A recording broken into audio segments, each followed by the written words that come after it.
فإن خير الحديث كتاب الله وخير الهدي هدي محمد صلى الله عليه وسلم وشر الأمور محدثاتها وكل محدثة بدعة وكل بدعة ضلالة وكل ضلالة في النار. قال الله تبارك وتعالى: يا أيها الذين آمنوا اتقوا الله حق تقاته ولا تموتن إلا وأنتم مسلمون. يا أيها الناس اتقوا ربكم الذي خلقكم من نفس واحدة وخلق منها زوجها وبث منهما رجالا كثيرا ونساء واتقوا الله الذي تساءلون به والأرحام إن الله كان عليكم رقيبا. يا أيها الذين آمنوا اتقوا الله وقولوا قولا سديدا يصلح لكم أعمالكم ويغفر لكم ذنوبكم ومن يطع الله ورسوله فقد فاز فوزا عظيما. اللهم صل على محمد وعلى آل محمد كما صليت على إبراهيم وعلى آل إبراهيم إنك حميد مجيد. اللهم بارك على محمد وعلى آل محمد كما باركت على إبراهيم وعلى آل إبراهيم إنك حميد مجيد. تمام قسم کی حمد و ثنا کبریائی اور بڑائی اس اللہ عز و جل کے لیے لائق و زیبا ہے جس نے ہمیں اور آپ کو پیدا فرمایا، اور بیش بہا درود و سلام اس ذات مبارکہ مطہرہ پر جن کا نام نامی اسم گرامی احمد مجتبیٰ محمد مصطفیٰ صلی اللہ علیہ وسلم. معزز علماء کرام، سامعین اعظام، نوجوان دوستوں، بزرگوں اور بھائیوں اور قابل احترام اسلامی ماں اور بہنوں اور عزیز بچوں، آج بتاریخ 5 شوال 1445 ہجری مطابق 15 اپریل سن 2024 عیسوی کے اس عظیم الشان اجتماع میں جو جامعہ دارالہدیٰ جامعہ عثمان بن عفان اور کلیہ حفصہ للبنات کے زیر اہتمام اس جامعہ کے ہی اس خوبصورت اور ہرے بھرے گراؤنڈ میں جو اجتماع جو اجلاس منعقد ہوا ہے، اس میں جس موضوع پر گفتگو کرنے کی سعادت حاصل کر رہا ہوں یا جس موضوع پر گفتگو کرنے کا حکم دیا گیا ہے، ابھی آپ نے فضیلت الشیخ عبدالرحمن فیضی حفظہ اللہ کے زبان سے سماعت فرمایا. اصلاح معاشرہ، معاشرے کی اصلاح، انشاءاللہ تبارک و تعالی اس موضوع پر گفتگو ہوگی. اللہ عز و جل سے دعا ہے کہ اللہ تعالیٰ کہنے اور سننے سے زیادہ عمل کرنے کی توفیق عطا فرمائے. آمین یا رب العالمین.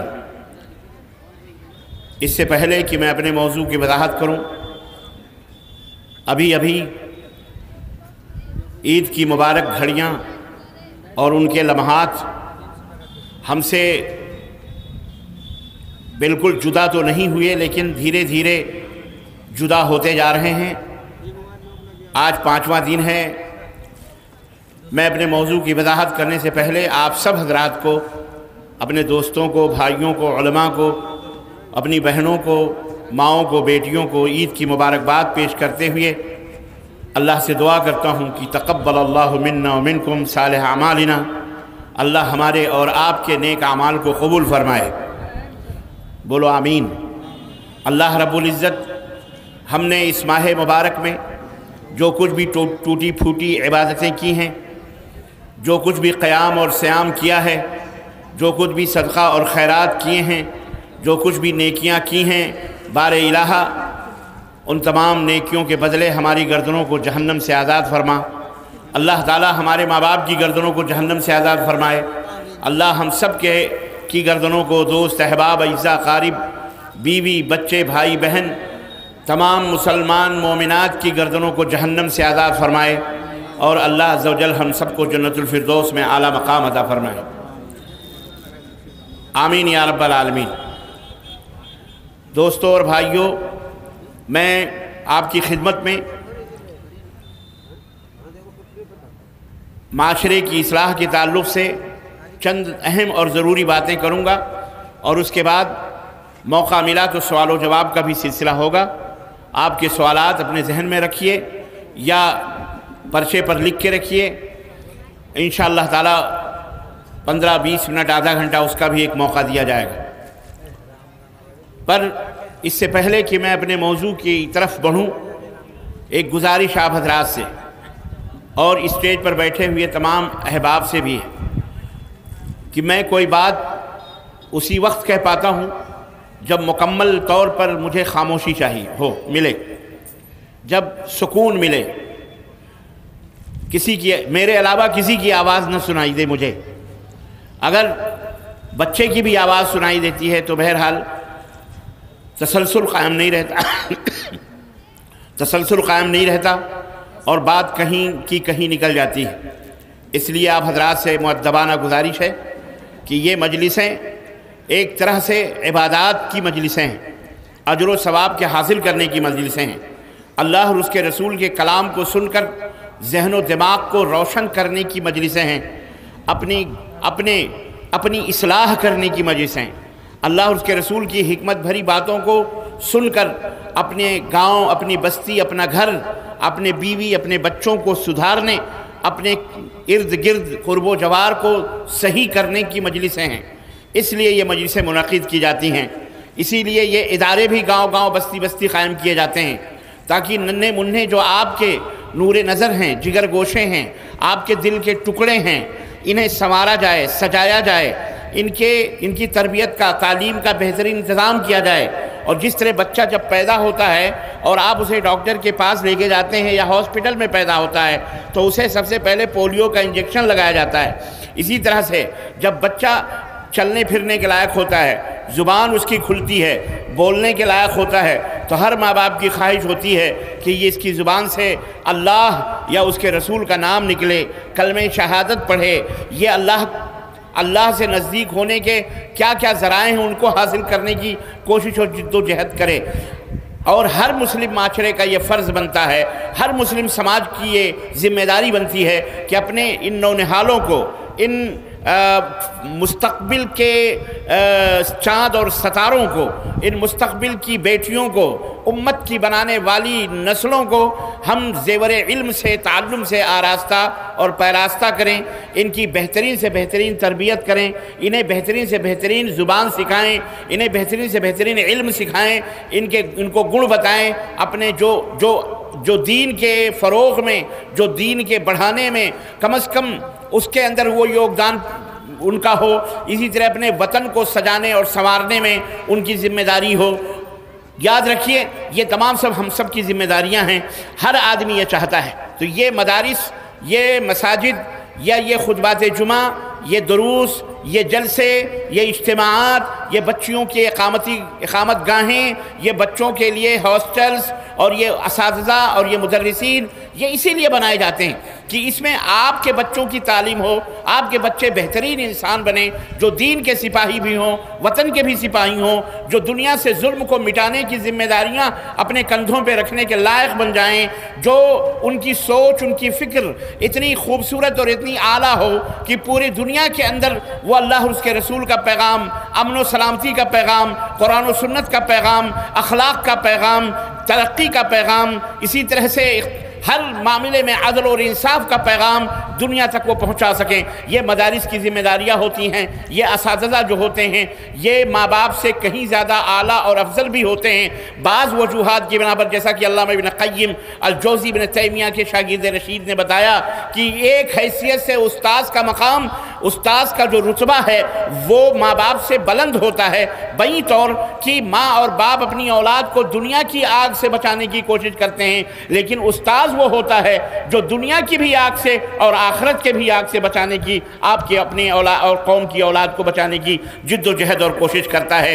اس لیے گرو کا، اسی لیے استاذ کا جو رتبہ اور مقام ہوتا ہے وہ کہیں نہ کہیں باپ سے، کہیں ماں باپ سے کہیں زیادہ ہوتا ہے اس ناحیے سے. تو یہ ادارے جس میں آپ اپنی گاڑھی کمائیاں خرچ کر رہے ہیں، اور اگر نہیں کر رہے ہیں تو بہت بڑی بد نصیبی ہے، بہت بڑی بدنصیبی ہے۔ کیوں؟ اس لیے کہ اس کے در و دیوار میں جو خون پسینے آپ لگا کر کے تعمیر کرتے ہیں، یہ در و دیوار اٹھ کر کے بڑکلہ سے گمانی نہیں چلے جائیں گے، یا گمانی میں جو خرچ ہوتے ہیں اٹھ کر کے بڑکلہ یا برہٹ نہیں چلے جائیں گے، یا برہٹ سے لے کر کے وہاں نہیں چلے جائیں گے، بلکہ یہ در و دیوار آپ کی زمین پر، آپ کی بستی کی زمین پر، آپ کے علاقے کی زمین پر، یہیں پر یہ در و دیوار رہیں گے، اور یہیں آپ کے بچے پیدا ہو رہے ہیں، یہیں وہ تعلیم حاصل کریں گے، یہیں وہ جگنوں سے ستارے بنیں گے، یہیں چاند بنیں گے، یہیں سورج بنیں گے، اور یہیں کے خاک سے اٹھ کر کے پوری دنیا کو انشاءاللہ تبارک تعالیٰ روشنی بھی بخشیں گے انشاءاللہ تبارک تعالیٰ۔ تو اس میں ہرگز بخیلی نہ کریں۔ جس طرح آپ اپنے بچے کے لیے بہترین کپڑے سلواتے ہیں، موسم عید اور بقرعید کے اندر اس کے لیے بہترین جوتے لاتے ہیں، بنیانیں لاتے ہیں، سوٹ لاتے ہیں، اپنے بچیوں کے لیے سوٹ لاتے ہیں، شادی بیاہ میں اپنی آل اولاد پر خرچ کرتے ہیں، اسی طرح یہ جو روحانی غذا ہے، یہ روح جس کی پیاسی ہے، روح کو جس غذا کی ضرورت ہے، یہ ادارے انہی غذاؤں کو مہیا کرتے ہیں۔ تو ان کا بھی انتظام کرنا صرف چند اساتذہ کی ذمہ داری نہیں ہے، ان کا بھی انتظام کرنا قریہ بستی والوں کی ذمہ داری ہے، بستی کے لوگوں کی ذمہ داری ہے کہ اگر وہ اپنے غلوں میں 3 حصہ، اگر وہ اپنی کمائیاں کماتے ہیں، کھیت سے حاصل کرتے ہیں یا کسی بھی چیز سے روزیاں پاتے ہیں، اگر وہ 3 حصہ کریں، ایک حصہ اپنے گھر کے لیے، دوسرا حصہ بھی گھر کے لیے مستقبل کے لیے، اور ایک تیسرا حصہ اپنے آل اولاد کے لیے ان مدرسوں پر، ان اسکولوں پر خرچ کریں، ان کی تعلیم و تربیت پر، تو پھر دیکھیے کہ کس طرح سے معاشرے اور سماج کے اندر 4 چاند لگ سکتے ہیں۔ ہماری بیٹیاں، کہا جاتا ہے نا، یہ ام کے معنی ہوتے ہیں ماں، ام جو ہے، الام تبنی الامہ، عربوں کا ایک مقولہ ہے، ایک کہاوت ہے کہ مائیں جو ہیں امت بناتی ہیں، بیٹیاں امت بناتی ہیں۔ اللہ اکبر، یہ بہت بڑی بات ہے۔ یہ امت بنانا یعنی ایک قوم تعمیر کرنا ایک عورت کے ہاتھ میں ہوتا ہے۔ ہم اور آپ سب ایک ماں کے گود میں پلے ہوئے بڑھے ہوئے لوگ ہیں۔ ہمیں اور آپ کو ہماری ماؤں نے جنم دیا ہے، ہمیں بولنا سکھایا، ہمیں چلنا سکھایا، انگلی پکڑ کر ہمیں ہر مصیبت سے بچایا، کھلایا پلایا ایک ماں ہی ہے، جو ہمیں اپنی زبان سے باپ کا بھی بابا کہلواتی ہے، اللہ بھی کہلواتی ہے، نبی صلی اللہ علیہ وسلم کا نام بھی بتلاتی ہے، ایک ماں ہی ہے۔ ماں ایک امت تعمیر کرتی ہے، ماں ایک امت بناتی ہے۔ اللہ اکبر۔ تو اس ناحیے سے اس کا رتبہ، اس کا مقام بہرحال اپنی جگہ مسلم ہے۔ تو اور بچوں کو پڑھانا، لڑکوں کو اور لڑکیوں کو، دونوں کو اللہ کے فضل و کرم سے بڑکلہ کے اندر جامعہ عثمان بن عفان اور اسی طرح سے کلیہ جو ہے کلیہ حفصہ للبنات جو ہے، یہ اسی خدمت کے لیے موجود ہے۔ اور میں بیٹھا ہوا اپنے کمرے میں آپ لوگوں کی اور مولانا ہمارے شیخ علی مرتضی علی حفظہ اللہ فیضی کی آواز میں سن رہا تھا، جہاں کہیں زیادہ کسی نے کہا ابھی تک شیخ جوش میں نہیں آئے ہیں، میں نے کہا کوئی بڑا اماؤنٹ ابھی ان کی نظروں میں نہیں آیا، تبھی جب جوش آتا ہے شیخ علی مرتضی صاحب کو تو ماشاءاللہ ایک دفعہ آیا، اور جزاک اللہ تو بڑی خوشی ہوئی کہ ماشاءاللہ اہل بڑکلہ بیدار ہیں۔ کوئی آج سے کوئی 20 سال یا 18 سال پہلے میں آپ حضرات کے اسی مدرسے کی سرزمین پہ آیا تھا، شاید وہ میری زندگی کا پہلا موقع تھا جب میں نے یہاں چندہ ہوتے ہوئے سنا تھا اور دیکھا تھا، اور آپ کے جذبوں کی اور آپ کی روحانیت کی اور آپ کے سخاوتوں کا جو میں نے منظر دیکھا، اللہ کی قسم بتلا رہا ہوں، آج تک میرے دماغ میں موجود ہے۔ اور ہندوستان ہی نہیں بلکہ سعودی عرب یا دنیا میں جہاں کہیں بھی گیا، اکثر جب ان تمام سب چیزوں کا تذکرہ آیا تو میں نے اپنے اسی پہلے سفر بڑکلہ کا تذکرہ کیا کہ میں ایک دفعہ ایک جلسے میں بڑکلہ میں ایک جگہ ہے حاضر ہوا تھا، اور وہاں چندہ کرتے ہوئے میں نے دیکھا علماء کو، اور چندہ دیتے ہوئے میں نے عوام کو دیکھا۔ لوگوں نے اپنے اپنے کھیتوں تک کو چندے میں پیش کیا ہے، لوگوں نے اپنے بیلوں کی جوڑیاں پیش کی ہیں، لوگوں نے ماؤں بہنوں نے چاندی اور سونے پیش کیے ہیں، روپے پیش کیے، ماشاءاللہ ایک مسابقہ، ایک دوسرے سے سبقت لے جانے کا جو جذبہ اہل بڑکلہ کے اندر دیکھا۔ اور پھر اس کے بعد بہت سارے موقع ملے سیمانچل کے مختلف گوشوں میں، تقریباً پچھلے مہینوں میں تقریباً کئی جگہوں پہ حاضر ہوا اور لیکچر دیا، میں نے دیکھے ماشاءاللہ، تو بڑی خوشی اور مسرت ہوئی۔ تو انشاءاللہ یہ قوم کبھی برباد نہیں ہو سکتی انشاءاللہ تبارک تعالیٰ، اور نہ اسے مٹایا جا سکتا ہے جب تک یہ جذبہ، جب تک یہ حوصلہ، اور جب تک یہ عزم، اور جب تک یہ بلندی آپ کے فکر میں، آپ کی سوچ میں، اور ہماری ماؤں بہنوں بیٹیوں کی سوچ میں موجود ہے کہ ہم اپنے مال کو، اپنی دولت کو، اپنے پیسوں کو ہم اپنے بچوں کی تعلیم اور تربیت کے اندر صرف کریں گے، اور صرف کرنے کے بعد یہ قیامت، ہم مر جائیں گے لیکن یہ در و دیوار انشاءاللہ تبارک تعالیٰ برسہ برس قائم رہیں گے، اور اس سے جو بچے سیکھیں گے، علم سیکھیں گے، اللہ کی قسم آپ کو پتہ نہیں، لیکن جب وہ الف لام میم پڑھے گا، یقین مانیے الف کا ثواب اگر 30 نیکیاں اللہ اس پڑھنے والے طالب علم کو یا اس بچے یا اس بچی کو دے گا، تو آپ نے جو 1 روپیہ خرچ کیا ہے اور اس در و دیوار میں خرچ ہوئے، اللہ کی قسم بتلا رہا ہوں انشاءاللہ تبارک تعالیٰ، میرا یقین کہتا ہے، میرا ایمان کہتا ہے کہ اللہ رب العزت جو سب سے زیادہ رزاق ہے، ذو القوت المتین ہے، وہ آپ کو ضرور اس کا اجر پہنچائے گا، اس کا ثواب کا ضرور اللہ تعالیٰ آپ کو عطا فرمائے گا۔ تو اس وقت وہ فائدہ آپ کو نظر آئے گا قبر کے اندر، قبر کی گہرائیوں، تاریکیوں میں جب روشنی پھوٹے گی تب آپ کو پتہ چلے گا کہ واقعی اس کا کتنا بڑا اجر ہو۔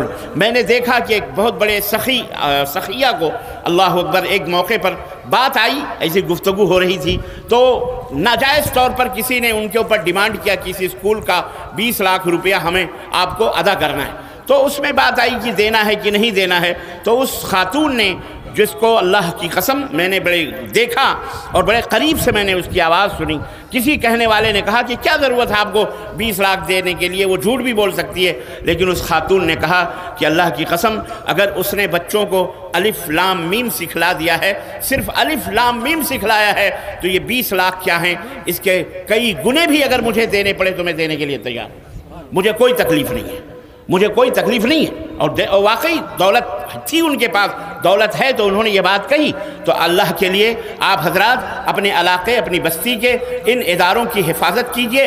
گورنمنٹ آپ کو حفاظت کرنے کے لیے نہیں آئے گی، بلکہ بہت سارے صوبوں کی گورنمنٹیں جو اتنی کمزور اور اتنی تنگ نظر ہو چکی ہیں، اور اس سے ان کی آنکھیں اتنی تنگ ہو گئی ہیں، اور ظاہر ہے انہوں نے اپنے مذہب کا چشمہ لگایا ہوا ہے، اپنے بناوٹی گھروندوں کا چشمہ لگایا ہوا ہے۔ مسلمان ان کو آنکھوں میں تنکوں کی طرح نہیں، شہتیر کی طرح کھٹکتا ہے، مسلمانوں کے وجود کو وہ بیچارہ ختم کرنے میں لگا ہوا ہے، لیکن اسے یہ نہیں معلوم کہ اسلام کی فطرت میں قدرت نے لچک دی ہے، اتنا ہی یہ ابھرے گا جتنا کہ دباؤ گے۔ مسلمان کو جتنا دبایا جاتا ہے، مسلمان کو جتنا ستایا جاتا ہے، مسلمان کو جتنا کچلا جاتا ہے، مسلمان کو جتنا مسلا جاتا ہے، مسلمان کو جتنا آزمائشوں کی بھٹیوں میں ڈالا جاتا ہے، اتنا ہی یہ مومن کندن بن کر کے نکلتا ہے، اتنا ہی یہ اچھلتا ہے، اتنا ہی یہ بلند ہوتا ہے، اور اسلام کی آواز اتنی ہی دنیا کے اندر الحمدللہ باغ درا بن کر کے پھیلتی جاتی ہے۔ الحمدللہ یہ اللہ تبارک تعالیٰ کا فضل اور اس کا احسان ہے۔ اس جاہل کو، اس نادان کو پتہ نہیں ہے کہ اسلام کیا دین ہے، اسلام کون سا پاور ہے، اسلام کون سی طاقت ہے، اس جاہل کو پتہ نہیں ہے۔ کیوں؟ یہ اگر یہ عقل والا ہوتا، یہ خرد والا ہوتا تو اپنے ہاتھوں کی بنائی ہوئی مٹیوں کو ہی خود ہی اس کا خدا نہ سمجھتا۔ اتنا جاہل اور غبی آدمی کہ اپنے ہاتھوں سے اپنی مٹیوں کی اپنے دماغ کے شکل و صورتوں کو بناتا ہے، اور اسی سے پھر پرارتھنا کرتا ہے، اسی سے بھیک مانگتا ہے، اسی کے سجدے کرتا ہے، اسی کو پرنام کرتا ہے، اسی کے سامنے جھولیاں پھیلا کر بھیک مانگتا ہے۔ اتنا بیوقوف آدمی، اللہ رب العزت نے فرمایا اولئک کالانعام بل هم اضل، یہ جو مشرک ہوتے ہیں یہ جانور ہوتے ہیں، بلکہ جانوروں سے بھی بدتر ہوتے ہیں۔ ارے جانور تو اپنے مالک کا بھی سجدہ نہیں کرتا، جانور تو کھانا، جو بھینسیں ہوتی ہیں، جو گائیں ہوتی ہیں، جو کھوٹوں کے اوپر بندھی ہوئی رہتی ہیں، جنہیں ہم صبح شام گھاس ڈالتے ہیں، انہوں نے کبھی آپ کا سجدہ کیا ہے؟ کبھی گھاس ڈالنے والوں کے پیر چومے؟ کبھی انہوں نے کسی کے بھیک مانگے؟ ارے یہ مرغی بھی جس کو ہم اپنے گھروں میں پالتے ہیں، یہ بھی پالنے والوں کا کبھی کچھ نہیں کرتی، بلکہ اگر ایک چونچ پانی پیتی ہے تو منڈلی اوپر اٹھا کے اللہ کا شکر ادا کرتی ہے، وہ اللہ کا شکر ادا کرتی ہے۔ اور یہ بیوقوف انسان، 2 ٹانگوں کا جانور، اس کو اتنی بھی عقل نہیں ہے۔ تو یہ اصل میں یہ شرک کا تماشا ہے۔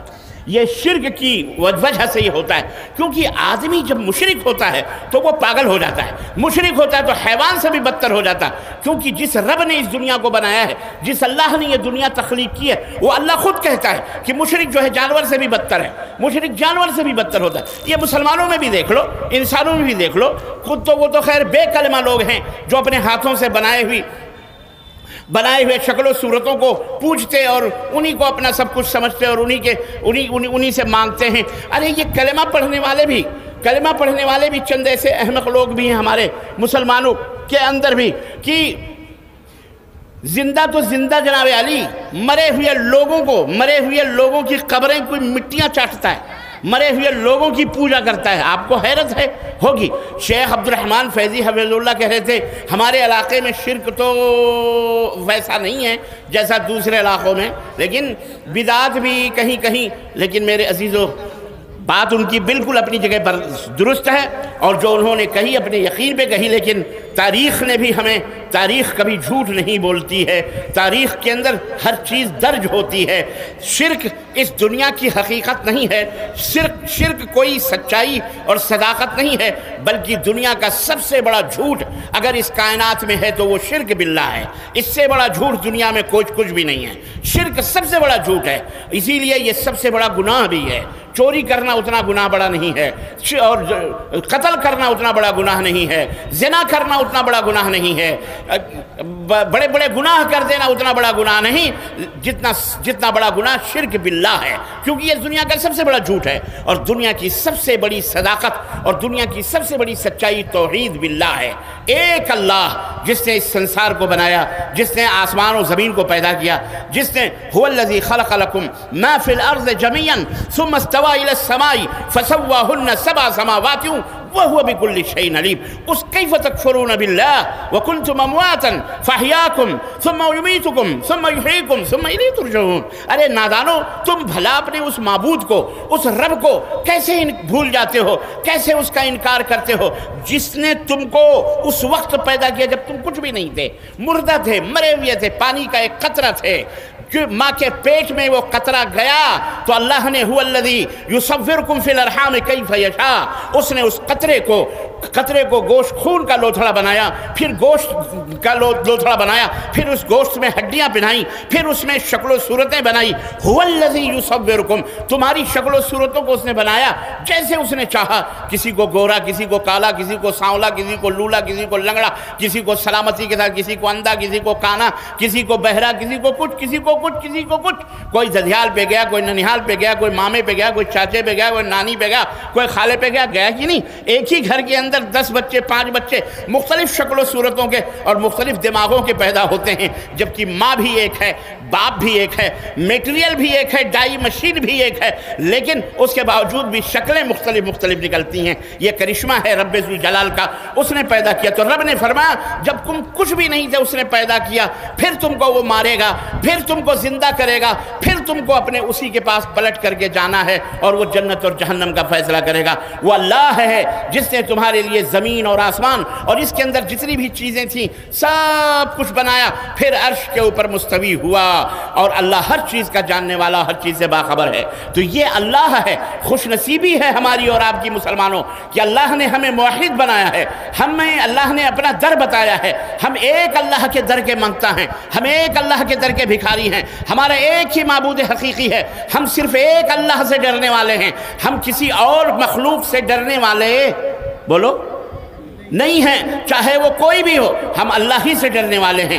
ہمارے دلوں کے اندر اسی کی محبت جاگزی ہے جس نے ہم کو بنایا، جس نے ہم کو پیدا کیا، جس نے ہمیں آسمان دیا، جس نے ہمیں زمین دی، جس نے ہمیں پانی دیا، جس نے ہمیں سردی دی، جس نے ہمیں گرمی دی، جس نے ہمیں روزی دی، آہار دیا، مختلف قسم کے اناج دیے، اور اللہ نے ہر قسم کے پھل فروٹ دیے، اسی اللہ نے دیے ہیں، تو ہم اسی لیے اس کی عبادت و بندگی کرتے ہیں۔ یا ایھا الناس اعبدوا ربکم الذی خلقکم والذین من قبلکم لعلکم تتقون۔ تتقون الذي جعل لكم الأرض فراشا والسماء بناء وأنزل من السماء ماء فأخرج به من الثمرات رزقا لكم فلا تجعلوا لله اندادا وأنتم تعلمون۔ اے دنیا کے لوگوں، اے سنسار کے باسیوں، اپنے اس معبود کی، اپنے اس رب کی، اپنے اس مالک کی، پیدا کرنے والے کی پوجا کرو، عبادت کرو، اس سے پرارتھنا کرو، اسی سے بھیک مانگو۔ وہی مشکل کشا ہے، وہی حاجت روا ہے، وہی تمہارے دکھ درد کو دور کرنے والا ہے، وہی آرام دینے والا ہے، وہی موت و حیات بخشنے والا ہے، وہی جنت دینے والا، وہی سرگ دینے والا، وہی نرک دینے والا، وہی دوزخ دینے والا،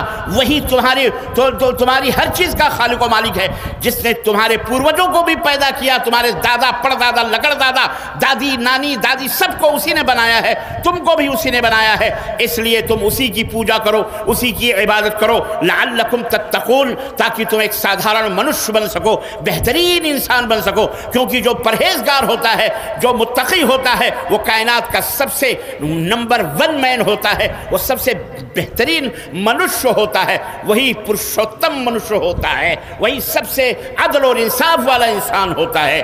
وہ اللہ کون ہے؟ جس نے تمہارے لیے زمین کا بچھونا بچھایا، آسمان کی چھت تمہیں دی، وَأَنزَلَ مِنَ السَّمَاءِ مَاءً، پھر اسی آسمان سے تمہارے لیے بارش برسائی، فَأَخْرَجَ بِهِ مِنَ الثَّمَرَاتِ رِزْقًا لَكُمْ، پھر مختلف قسم کے اناج اتپن کیے اسی زمین سے۔ اللہ اکبر، پانی ایک ہے، زمین ایک ہی ہے، بڑھ اللہ والو غور سے سنو قرب و جوار کے لوگوں اور میری ماں اور بہنوں، اللہ کی قسم یہ ہماری بہت بڑی خوش نصیبی ہے، یہ ہماری بہت بڑی خوش نصیبی ہے جس رب نے ہمیں اپنا در بتایا ہے، اپنی معرفت دی ہے، اپنی پہچان دی ہے، اپنی شناخت بتائی ہے کہ مجھے پہچانو اللہ کو۔ جو مالک کو نہ پہچانے، جو غلام اپنے مالک کو نہ پہچانے، جو نوکر اپنے آقا کو نہ پہچانے، وہ سب سے بڑا آتنکوادی ہوتا ہے، وہ سب سے بڑا دہشت گرد ہوتا ہے، وہ سب سے بڑا غنڈہ ہوتا ہے، وہ سب سے بڑا لچا ہوتا ہے، وہ سب سے بڑا غدار ہوتا ہے، وہ سب سے بڑا لفنگا ہوتا ہے، وہ سب سے بڑا ذلیل اور کمینہ ہوتا ہے، جو اپنے مالک کا کھائے، اپنے مالک کا پیے،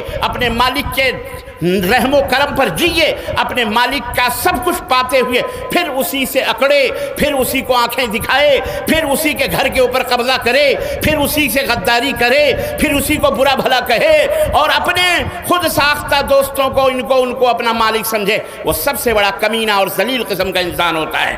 لیکن اے مسلمانوں، اللہ کا شکر ادا کرو کہ اللہ نے تمہیں اپنا نوکر بنایا تو تمہیں اپنا در بھی بتلایا۔ الحمدللہ، اللہ تبارک تعالیٰ نے اسلام جیسی نعمت اور اسلام جیسی دولت سے ہمیں مالا مال کیا، لیکن یاد رکھو یہ ذمہ داری ہماری تمہاری ہے کہ جس طرح اللہ کی ان برکتوں سے، ان نعمتوں سے ہم فائدہ اٹھا رہے ہیں، ہمارے ارد گرد رہنے والے بہت سارے انسان ناواقف ہیں اور نہ جانکار نہیں ہیں، ان کو اس کا گیان نہیں ہے، اس کو ان کا علم نہیں ہے۔ یہ ہماری آپ کی ذمہ داری ہے کہ ہم ان کو ان کا علم دیں، ان کا گیان دیں، ان کی معرفت بتائیں، ان کو بتائیں کہ تمہارا سچا پیدا کرنے والا کون ہے، تمہارا معبود حقیقی کون ہے۔ اور یہ مدرسے، ان مدرسوں کے در و دیوار سے قرآن و حدیث کے ساتھ ساتھ توحید کی صدا یوں بلند ہونی چاہیے کہ قرآن کی آیتوں کو بچوں کو سکھائے جائیں تاکہ لوگوں کے اندر وہ دعوت کا پیغام دیں، بچیوں کو عالمہ بنے، فاضلہ بنے۔ کس چیز کی عالمہ فاضلہ؟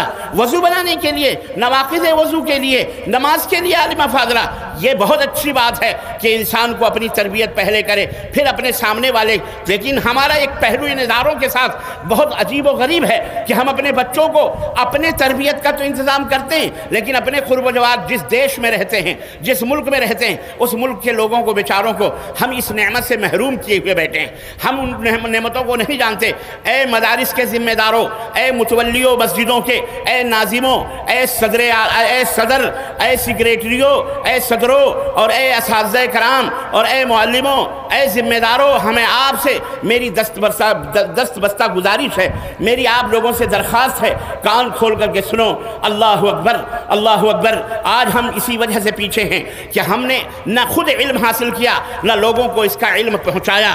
ہم دعوت کے اندر بھی فیل ہیں، تعلیم کے اندر بھی فیل ہیں۔ تعلیم اس حساب سے کہ ہم نے بچے کو حفظ تو کروا دیا، بڑی خوشی کی بات ہے، ہم نے عالم کا دستار باندھ دیا، پگڑی باندھ دی، بڑی اچھی بات ہے، لیکن اس سے 5 منٹ کے لیے آپ یہ کہیے کہ بیٹے ذرا کسی غیر مسلم کو اسلام کا پیغام پہنچا دے، اس کی بھاشا میں، اس کی زبان میں، ذرا تو اسلام کے بارے میں کچھ علم دے دے، گیان دے دے، اللہ کے بارے میں دے دے، رسول کے بارے میں دے دے، قرآن کے بارے میں دے دے، عاقبت کے بارے میں دے دے، آخرت کے بارے میں دے دے۔ اے میری بہن، اے میری بیٹی، ذرا کچھ اپنی سہیلیوں کو یا اپنے قرب و جوار رہنے والے محلے میں غیر مسلم عورتوں کو ذرا تو اسلام کی خوبیوں کے بارے میں بتا دے، رسول کے بارے میں بتا دے، سیرت کے بارے میں بتا دے، اس کی بھاشا میں۔ اللہ کی قسم دال میں نمک بھی بہت زیادہ میں بول رہا ہوں، بہت کم ایسے طلبہ ملیں گے، بہت کم ایسے علماء ملیں گے، بہت کم ایسے مدارس ملیں گے جہاں اس قسم کی تعلیم بچوں کو دی جاتی ہو۔ میں گزارش کروں گا بڑھتلہ کے اس جامعہ عثمان بن عفان کے ذمہ داروں سے اور کلیہ حفصہ کے للبنات کے ذمہ داروں سے کہ اپنے بچیوں کو اس فیلڈ میں اتارو، اس میدان میں اتارو۔ آپ کے قرب و جوار میں بہت سارے سنتھالی زبانوں کے جاننے والے، بہت سارے آدی باسی بیچارے، ان کی عورتیں کیسے بے پردہ گھومتی ہیں، کیسے بیچاریاں رہتی ہیں، ان کو پتہ ہی نہیں ہے زندگی گزارنے کا سلیقہ ویوستھا کیا ہے، ان کو علم نہیں ہے۔ پیار سے، محبت سے ان بچوں کو ٹرین کرو، ان کو سکھاؤ، ان کو پڑھاؤ، ان کی بھاشا بدلاؤ اور ان کے لیے باقاعدہ نوٹس تیار کرو اسلام کے بارے میں، اور اس کی تیاریاں کرواؤ، تقریریں کرواؤ، نظمیں لکھو، تمام سب طریقے ہیں۔ بہرحال یہ مدارس کی ذمہ داری ہے اپنے وطن کو سنوارنے کے لیے، سجانے کے لیے۔ ہم وطنوں کو ہمارے اوپر جو حق ہے وہ حق، ان حقوں میں سے ایک حق اس یہ بھی ہے کہ ہم جس نعمت سے فائدہ اٹھا رہے ہیں ان نعمتوں کا فائدہ انہیں بھی پہنچائیں، یہ ہماری ذمہ داری ہے۔ بولو انشاءاللہ تبارک تعالیٰ اس ذمہ داری کو آپ اٹھاؤ گے انشاءاللہ تبارک تعالیٰ، بولو انشاءاللہ۔ ہاں انشاءاللہ۔ میرے عزیزوں، میرے دوستوں، معاشرہ تو میں عرض یہ کر رہا تھا، ہمارے معاشرے میں کلمہ پڑھ رہے ہیں لا الہ الا اللہ محمد الرسول اللہ، اللہ کے سوا کوئی سچا معبود نہیں، محمد صلی اللہ علیہ وسلم اللہ کے رسول ہے، لیکن عجیب و غریب کہانیاں ہیں، عجیب و غریب حرکتیں ہیں۔ اللہ کی قسم میں بھی کسی زمانے میں مشرک تھا، مجھ سے بڑا قبر پرست کوئی نہیں ہے، میں نہیں سمجھتا میرے مقابلے میں کوئی قبر پرستی والا آ جائے اور میرے سامنے قبر پرستی کی داستان بیان کرے تو میں اس سے کہوں نانی کے آگے ننیحال کا ذکر نہیں کرتے، بیٹا تو صرف قبریں چوم کے آ جاتا تھا، میں تو قبر کے اندر باہر رہتا تھا، مجھے پتا ہے کہ ان درگاہوں، مزاروں، شدوں، علموں، چبوتروں کے پیچھے کیا کیا راز چھپے ہوئے ہیں اور کیا کیا ہوتا ہے، میرے سامنے ان کا تذکرہ نہ کر۔ افسوس ہوتا ہے آج کل کے جو نئے جگادری مولوی منبر اور اسٹیج کے زینت بنے ہوئے ہیں ہمارے اسی ہندوستان کے اندر، یوٹیوب کے اوپر جا کے دیکھ لو، کیا پگڑیاں، کیا امامے، کیا جبے، کیا قبے، چلتے ہیں تو باقاعدہ نعرے لگتے ہیں، پھول ان کے اوپر برسائے جاتے ہیں، جوتے چپل اٹھانے کی تو بڑی دور کی بات نہیں، جب وہ منبر پر بیٹھ کر ایسے ہی جب تقریر کرتے ہیں تو اشعار عجیب و غریب باتیں کرتے ہیں۔ ایک مولوی قادری کر کے کوئی ایسی ہندوستان کے اندر، کلمہ پڑھنے والے کی میں بات بتاؤں، جاہل کی بھی نہیں، اپنے آپ کو علامہ فقیہ ملت، بلبل ہندوستان، پتہ نہیں کون کون سے ہندوستان بنے پھرتے ہیں، کہ ایک بزرگ حضرت شیخ عبد القادر جیلانی کے دربار میں پہنچے اور دیکھا کہ انتہائی خوبصورت، حسین اور جمیل ایک نوجوان شیخ عبد القادر جیلانی کے دربار میں بیٹھا ہوا۔ تھوڑی دیر کے بعد وہ نوجوان شیخ عبد القادر جیلانی کے دربار سے اٹھ کے چلا گیا۔ اس بزرگ نے غوث پاک سے پوچھا کہ غوث پاک یہ نوجوان اتنا خوبصورت اور حسین و جمیل کون ہے؟ تو شیخ عبد القادر جیلانی فرمایا یہ عید کا چاند تھا۔ کیا تھا یہ؟ عید کا چاند تھا جو میرے پاس آ کے بیٹھا ہوا تھا، مجھ سے اجازت مانگ رہا تھا کہ حضور 29 کو نکلوں یا 30 کو نکلوں۔ نہیں سمجھ میں بات آئی؟ برطلہ والو سمجھ میں آئی بات کی نہیں آئی؟ تو آپ ہنسے کیوں نہیں بھائی؟ تھوڑا لبوں پہ مسکراہٹ لاؤ۔ نہیں سمجھ میں آئی؟ کہا عید کا چاند آدمی کی شکل میں آگے بیٹھا تھا، شیخ عبد القادر سے اجازت لے رہا تھا کہ حضور 29 کو نکلوں یا 30 کو نکلوں۔ تو چاند بھی جب نکلتا ہے تو شیخ عبد القادر جیلانی کی اجازت لے کر کے نکلتا ہے۔ اب اس کے اوپر نعرے وہ تو لگاتے ہیں، آپ کو پتہ ہی ہے، بڑوا گیری وہاں شروع ہو جاتی ہے ان کی۔ اس بدعقل کو، یہ مشرک جو ہوتا ہے نا اس کو عقل نہیں ہوتی۔ آپ ایک ننھے منھے بچے سے بھی پوچھ سکتے ہیں کہ شیخ عبد القادر جیلانی کب پیدا ہوئے کب مرے؟ 5ویں صدی میں پیدا ہوئے، 6ٹھی صدی میں مرے، یعنی 600 برس پہ اسلام کے 600 برس کے بعد 600 برس 6ٹھی صدی میں۔ اب سوال یہ پیدا ہوتا ہے کہ اسلام کے 600 برس پہلے کیا چاند نہیں نکلتا تھا؟ یا چاند نہیں ڈوبتا تھا؟ سورج نہیں نکلتا تھا، سورج نہیں ڈوبتا تھا؟ تب یہ چاند کس سے اجازت لیتا تھا؟ نہیں سمجھ میں بات ہے۔ اس طرح سے امت کو گمراہ کیا جاتا ہے، امت کو۔ اور یہ جو معاشرے کے اندر برائیاں پھیلتی ہیں، آپ کیا سمجھتے ہیں اچانک پھیلتی ہیں؟ نہیں، دھیرے دھیرے دھیرے دھیرے دھیرے پروان چڑھتی ہیں، دھیرے دھیرے چل کر کے پھر سماج کے اندر کینسر بن کر کے حملہ کرتی ہیں۔ شرک یوں داخل ہوتا ہے۔ حضرت نوح علیہ السلام کے زمانے میں شرک پیدا ہوا، اس سے پہلے دنیا میں شرک کا کہیں وجود ہی نہیں تھا، اسلام ہی تھا، ٹوٹل اسلام۔ اس کے اندر اسلام کے مقابلے میں نہ کفر تھا اور نہ ہی شرک تھا، صرف اسلام تھا۔ یہ سب سے پرانا دین ہے اسلام۔ حضرت آدم علیہ السلام کون تھے؟ بولو، اللہ کا اقرار کرنے والے، اللہ کو ماننے والے، اللہ کو سجدہ کرنے والے تھے کہ نہیں تھے؟ حضرت حوا ہماری ماں، سب سے پہلی ماں، مسلمان تھی۔ حضرت آدم مسلمان تھے، ان کی آل اولاد مسلمان تھی، جتنے بھی آل اولاد تھے سب مسلمان تھے۔ اس دھرتی کے اوپر جتنے بھی دنیا کے اندر آئے سب مسلمان، سب سے پہلے حضرت آدم آئے وہ مسلمان تھے۔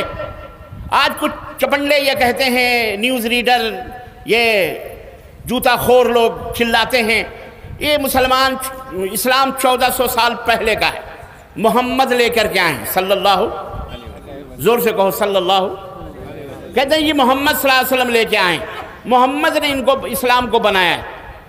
آپ حضرات کے اوپر ضروری ہے کہ آپ اس کا گیان لیں، اس کا علم لیں، اپنے دین کے بارے میں فل جانکاری لیں، تبھی آپ اس دنیا کے اندر جی سکتے ہیں، ورنہ آپ کو تو ایسا چوٹیوں کی طرح مسل دیا جائے گا، اور جیسا بہت سارے لوگوں کو مسلا جا رہا ہے۔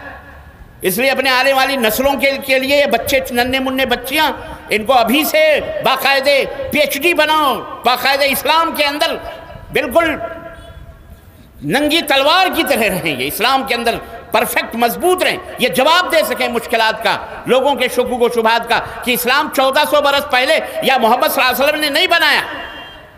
اسلام اسی وقت سے ہے جب سے یہ دنیا ہے، اسلام اسی وقت سے ہے جب سے چاند اور ستارے، اور اسلام کا ارتھ اور معنی یہ ہے کہ فرما برداری کرنا، جس نے بنایا ہے، پیدا کیا ہے، اس کے فرما بردار بننا، اس کے غلام بننا، اس کا ادھین بننا، اس کے آگیا کا پالن کرنے والے کو مسلمان کہا جاتا ہے۔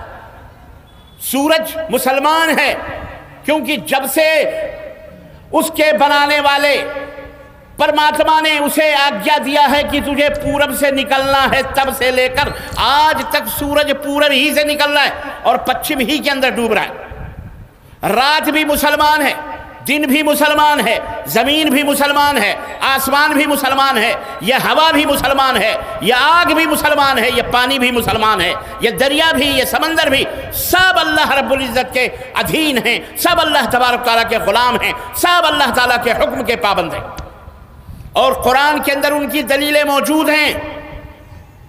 آپ کہہ سکتے ہیں کہ کیسے آگ اللہ کے حکم کی فرما برداری کرتی ہے، تو آپ اسے جواب دے سکتے ہیں اپنے قرآن سے، اور میں آپ کو وہ جواب بتلا کے جا رہا ہوں کہ یہ کہ آگ کا کام کیا ہے؟ جلانا۔ آگ کا کام کیا ہے؟ جلانا۔ آگ کسی چیز کو پکڑتی ہے تو جلاتی ہے،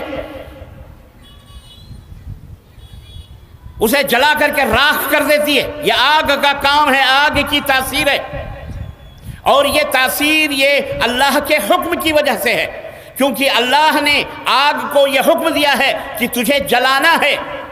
لیکن ہم نے قرآن میں دیکھا کہ ایک وقت ایسا بھی آیا کہ اللہ نے اسی آگ کو جسے جلانے کا حکم دیا تھا، اسی آگ کو اللہ نے حکم دیا کہ اے آگ میرا بندہ تیرے اندر آ رہا ہے، دشمنوں کی طرف سے آ رہا ہے، میرے دشمن ہیں، میرے ساتھ شرک کرنے والے، میرے نبی کے دشمن، میرے محبوب کے دشمن ہیں، تیرے پاس وہ آ رہا ہے، تجھے تیرے گود میں اسے پھینک رہے ہیں میرے دشمن، لیکن جب وہ آ جائے تیری گود میں تو اس کے جسم تو کیا اس کے کپڑوں پر بھی ذرا بھی آنچ نہیں آنی چاہیے، تجھے گلے گلزار بن جانا ہے۔ قلنا یا نار کونی بردن و سلامن علی ابراہیم۔ تاریخ نے بتایا، قرآن نے بتایا، جو کہ ایک ہسٹریکل کتاب ہے، ایک اتہاسک بک بھی ہے، اس نے بتایا کہ ایک زمانہ تھا جب ابراہیم علیہ السلام کو دشمنوں نے، اللہ کے دشمنوں نے، مشرکوں نے، آگ کے پجاریوں نے، بتوں کے پجاریوں نے، اپنے ہاتھوں کے بنائے ہوئے معبودوں کے پجاریوں نے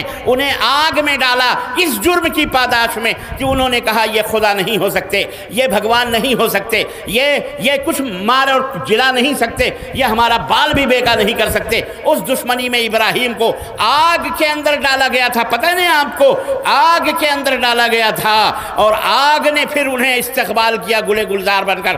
اللہ نے فرمایا ٹھنڈی ہو جا، تو آگ نے ابراہیم کو ہرگز ان کے کپڑے تک کے اوپر دھبے نہ آئے، آگ ان کے لیے ٹھنڈی ہو گئی، پھول بن گئی۔ تو آگ بھی مسلمان ہے، آگ بھی، بولو، آگ بھی، اور لوگ آگ کی بھی پوجا کرتے ہیں کہ نہیں کرتے؟ بولو، آگ کی بھی پوجا کرتے ہیں۔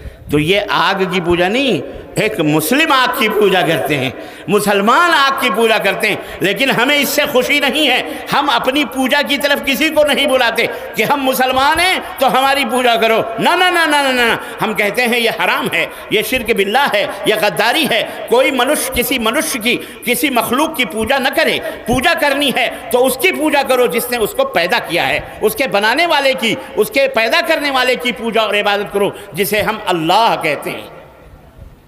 ہم اپنی بھی پوجا کی طرف دعوت نہیں دیتے۔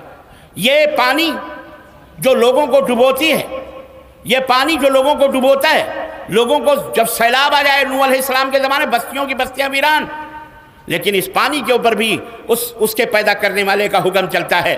فرعون جب اپنے لشکروں کو لے کر کے حضرت موسیٰ علیہ السلام کی قوم کے پیچھے دوڑا، اور حضرت موسیٰ اپنی قوم کو لے کر کے جب دریا کے پاس پہنچے، دریائے دجلہ ٹھاٹھے مارتا ہوا سامنے اور پیچھے فرعون کی فوج، موسیٰ علیہ السلام کی قوم دہل گئی، کانپ گئی، اور اس نے کہا آگے دریا ہے، پیچھے فرعون کی فوج ہے، موسیٰ تم نے ہمیں کس مصیبت میں ڈال دیا ہے، آگے جائیں تو دریا میں ڈوب جائیں، کھڑے ہو جائیں تو فرعون اپنی فوج سے ہمیں ٹکڑے ٹکڑے کروا دے گا۔ حضرت موسیٰ نے کہا ڈرو مت، ہم اللہ کے پجاری ہیں، ہم اس اللہ کے پجاری ہیں جس کی حکمرانی اس سمندر پہ بھی، اس دریا کے اوپر بھی چلتی ہے، وہ چاہے گا تو ہمیں بچائے گا۔ حضرت موسیٰ علیہ السلام کو اللہ نے اشارہ کیا، اے موسیٰ اپنے ڈنڈے کو، اپنے عصا کو اس پانی کے اوپر مارو۔ حضرت موسیٰ نے پانی کے اوپر ڈنڈا مارا، اللہ اللہ، وہ ٹھاٹھے مارتا ہوا دریا، وہ ٹھاٹھے مارتا ہوا سمندر، ایک طرف پانی کا پہاڑ ادھر کھڑا ہو گیا، ادھر کھڑا ہو گیا، زمین خشک ہو گئی۔ موسیٰ اپنی قوم کو لے کر کے دریائے دجلہ کراس کر کے اس پار چلے گئے۔ گئے کہ نہیں گئے؟ قرآن میں موجود ہے کہ نہیں موجود ہے؟ بولو۔ فرعون نے دیکھا، ارے تو راستہ بنا ہوا، موسیٰ بھاگ رہے اپنی قوم کو لے کر کے، فرعون بھی اسی کے اندر داخل ہو گیا، فرعون بھی اپنی فوج لے کر کے داخل ہوگا۔ جب پوری فوج دریا کے اندر پہنچ گئی، اللہ نے دریا کو حکم دیا، اے میرے حکم سے چلنے والے دریا، اے میرے حکم کو ماننے والے پانی اب مل جا۔ دریا مل گئے، وہیں پر فرعون اپنے لاؤ لشکر کے ساتھ غرق ہو گیا، ڈوب گیا۔ تو پھر پانی بھی کیا ہے؟ پانی بھی مسلمان ہے، اس لیے لوگ پانی کی بھی پوجا کرتے ہیں۔ بلکہ آپ تو یوں سمجھ لیں ہمارے بھارت میں ہر حرکت میں کرنے والے کو ہر کنکر کی پوجا ہوتی ہے، ہر حرکت جس میں فائدہ ہے اسی کی پوجا ہوتی ہے۔ حد تو یہ ہو گئی، حد تو یہ ہو گئی۔ اللہ تعالیٰ ہدایت عطا فرمائے۔ ہماری دعا ہے کہ لوگ تو اب تو شرمگاہوں تک کی پوجا کرنے بیٹھے، ہم اس کی تشریح اور کیا کریں؟ اللہ تعالیٰ ہدایت عطا فرمائے۔ میرے مسلمان بھائیوں، یہ خوش نصیب ہیں آپ کہ اللہ نے آپ کو اسلام کی دولت دی ہوئی ہے۔ یہ آپ کی ذمہ داری ہے کہ آپ دنیا کو بتائیں کہ یہ اسلام پورے مسلمان ہیں، مسلمانوں سے مت ڈرو،